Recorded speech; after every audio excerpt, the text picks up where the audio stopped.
How to use square in Python. Square in Python. We can use this asterisk, which means square numbers.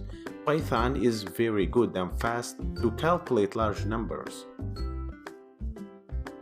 Let's see how.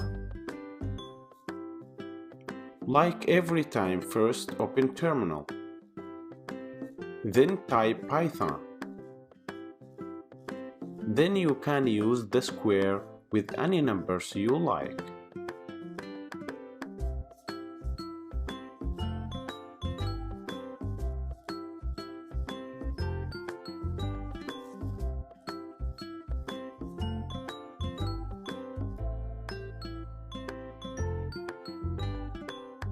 So now you should be able to use Python as a calculator. Thanks for watching.